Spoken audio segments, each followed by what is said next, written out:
अस्सलाम वालेकुम मेरे अजीज दोस्तों, उम्मीद करता हूँ कि आप सब खैरियत से होंगे। नाजरीन, पेश खिदमत है सीरीज कादियानियत का पोस्टमार्टम की तीसरी किस्त, जिसमें आप जानेंगे कि कादियानियों का आम मुसलमानों के बारे में क्या अकीदा है। लेकिन ये वीडियो शुरू करने से पहले अगर आपने इस सीरीज की पहली दो एक साथ अभी तक नहीं देखी तो डिस्क्रिप्शन में दिए गए लिंक्स पर क्लिक करके पहली दो एक साथ देखिए। उनमें आप जानेंगे कि कादियानियत फिरके के बानी मिर्जा गुलाम अहमद कादियानी की जिंदगी कैसी थी। और अगर आप इसी तरह की मजीद दिलचस्प सीरीज या इस सीरीज की मजीद किस्तें चाहते हैं तो कमेंट सेक्शन में अपनी कीमती राय का इजहार करें। इसके अलावा हमारे चैनल दूसरी दुनिया को सब्सक्राइब करके घंटी का बटन भी दबा दें ताकि हमारी हर नई आने वाली वीडियो बर वक्त आप तक पहुंच सके। व्यूअर्स, इस वीडियो के आगाज में मैं आपको बताता चलूं कि दुनिया के तमाम बातिल फिरकों की तरह कादियानी फिरके के लोग भी अपने मुबाहिसों में इल्म से ज्यादा जज्बात से काम लेते हैं। वो अपने मौकिफ को जज्बाती दलाइल से साबित करने की नाकाम कोशिश करते हैं। अगर आपका कभी उनसे बात करने का इत्तेफाक हो तो ये लोग जिस बात पर सबसे ज्यादा जोर देंगे वो यही होगी कि हम भी तौहीद, रिसालत, आखिरत और कुरान को दिलो जान से मानते हैं और तमाम फराइज दीनी जैसा कि नमाज, रोजा, ज़कात, हज और हत्ता के ईद उल अज़हा की कुर्बानी तक की पाबंदी करते हैं। लेकिन इसके बावजूद आप गैर अहमदी हमें काफिर क्यों कहते हैं? इस हवाले से वो आपको हजरत उसामा रज़ियल्लाहु ताला अन्हु वाली मशहूर हदीस भी बहुत शद्दोमत से सुनाते हैं, जिसमें जब उन्होंने मैदान जंग में एक काफिर को कलमा पढ़ लेने के बावजूद कत्ल कर दिया और सोचा कि उसने मौत के डर से कलमा पढ़ा होगा, मगर रसूलुल्लाह सल्लल्लाहु अलैहि वसल्लम ने उनसे कहा कि उसामा, क्या तूने उसका दिल चीर लिया था? इस तरह से वो सादा लोग मुसलमानों को गुमराह करने की कोशिश करते हैं। मगर आज की इस वीडियो में मैं आपको बताऊंगा कि काफिर बनाने वाली फैक्ट्रियों के हकीकत मौजिद कौन है। दोस्तों, हजरत आदम अलैहिस्सलाम से लेकर हजरत मोहम्मद मुस्तफ़ा सल्लल्लाहु अलैहि वसल्लम तक यही दस्तूर रहा है कि जब भी किसी शख्स ने नबूवत का दावा किया तो उसके मानने वाले अलग और ना मानने वाले अलग हुए। उस नबी को मानने वाले मुस्लिम और मोमिन कहलाए और उस नबी के मुनकिर काफिर कहलाए। और चूंकि तमाम अंबिया अलैहिमुस्सलाम की दावत का खुलासा एक ही रहा है तो किसी एक पैगंबर खुदा का इनकार करना तमाम अंबिया कराम अलैहिमुस्सलाम के इनकार के मुतरादिफ है।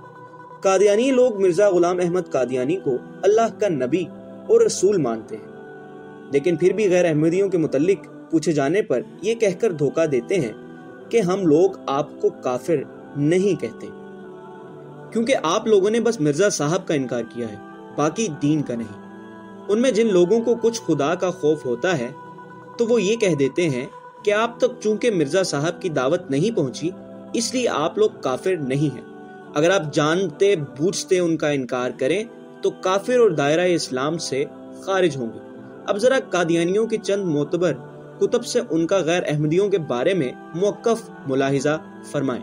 मिर्जा गुलाम अहमद कादियानी के बेटे मिर्जा बशीरुद्दीन महमूद अहमद साहब अपनी किताब आईना सदाकत के सफ़ा नंबर 110 पर खुद पर लगने वाले एक इल्जाम के जवाब में कहते हैं कि उनका मिर्जा साहब की जिंदगी से ही ये अकीदा है कि कुल मुसलमान जो हजरत मसीह मऊद अलैहिस्सलाम की बैत में शामिल नहीं हुए, उन्होंने हजरत मसीह मऊद अलैहिस्सलाम का नाम भी नहीं सुना, वो काफिर और दायरा इस्लाम से खारिज हैं। यही साहब अपनी किताब रिव्यू ऑफ रिलीजन्स के सफ़ा नंबर 110 पर लिखते हैं कि हर एक शख्स जो मूसा को मानता है मगर मोहम्मद को नहीं मानता, या मोहम्मद को मानता है मगर मसीह मऊद को नहीं मानता, वो ना सिर्फ काफिर बल्कि पक्का काफिर और दायरा इस्लाम से खारिज है।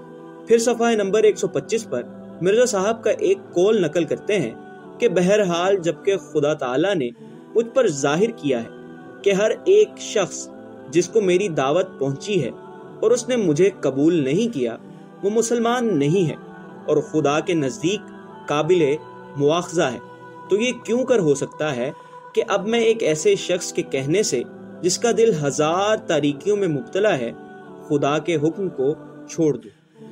इस कौल की तशरीह करते हुए मिर्जा बशीर अहमद लिखते हैं कि हजरत मसीह मऊद की इस तहरीर से बहुत सी बातें हल हो जाती हैं। अव्वल ये कि हजरत साहब को अल्लाह ताला ने इल्हाम के जरिए इत्तला दी कि तेरा इनकार करने वाला मुसलमान नहीं, और ना सिर्फ ये इत्तला दी बल्कि हुक्म दिया कि तू अपने मुनकिरों को मुसलमान ना समझ।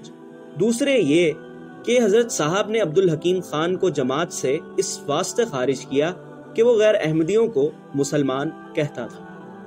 تیسری یہ کہ مسیح موعود کے منکروں کو مسلمان کہنے کا عقیدہ ایک خبیث عقیدہ ہے۔ چوتھی یہ کہ جو ایسا عقیدہ رکھے اس کے لیے رحمت الہی کا دروازہ بند ہے۔ پانچویں یہ کہ جو شخص مسیح موعود کی دعوت کو رد کرتا ہے وہ قرآن شریف کی نصوص صریحہ کو چھوڑتا ہے اور خدا کے کھلے نشانات سے منہ پھیرتا ہے۔ چھٹی یہ کہ جو مسیح موعود کے منکروں کو راست باز قرار دیتا ہے اس کا دل شیطان کے پنجے میں گرفتار ہے۔ اسی کتاب کے صفحہ نمبر 127 پر مصنف لکھتا ہے کہ حضرت موعود نے غیر احمدیوں کو رسمی مسلمان کے نام سے یاد کیا ہے۔ پس یہ ایک یقینی بات ہے کہ حضرت صاحب نے جہاں کہیں بھی غیر احمدیوں کو مسلمان کہہ کر پکارا ہے وہاں صرف یہ مطلب ہے کہ وہ اسلام کا دعویٰ کرتے ہیں، ورنہ آپ حسب حکم الہی اپنے منکروں کو مسلمان نہ سمجھتے تھے۔ کچھ آگے چل کر اسی کتاب کے صفحہ نمبر 169 پر صاحب کتاب ایک اعتراض کے جواب میں لکھتا ہے کہ حضرت مسیح موعود نے غیر احمدیوں کے ساتھ صرف وہی سلوک جائز رکھا ہے جو نبی کریم صلی اللہ علیہ وآلہ وسلم نے عیسائیوں کے ساتھ۔ مرزا بشیر احمد اپنی کتاب انوار خلافت کے صفحہ نمبر 93 پر لکھتے ہیں کہ ہمارا یہ فرض ہے کہ ہم غیر احمدیوں کو مسلمان نہ سمجھیں اور ان کے پیچھے نماز نہ پڑھیں، کیونکہ ہمارے نزدیک وہ خدا تعالیٰ کے ایک نبی کے منکر ہیں۔ اس کے علاوہ بہت سی کتب اور اخبارات میں قادیانی فرقے کے رہنماؤں نے خود کو ایک الگ امت کے طور پر متعارف کروایا اور غیر احمدیوں کے ساتھ دینی و دنیاوی معاملات میں مقاطعے کا اظہار کیا، حتیٰ کہ غیر احمدیوں کے چھوٹے بچوں کے جنازے تک پڑھنے سے منع کر دیا۔ ناظرین، ہم اپنی آج کی ویڈیو کو یہاں پر کرتے ہیں ختم۔ اپنا بہت سا خیال رکھیے گا اور چینل کو سبسکرائب کرنا مت بھولیے گا۔ خدا حافظ۔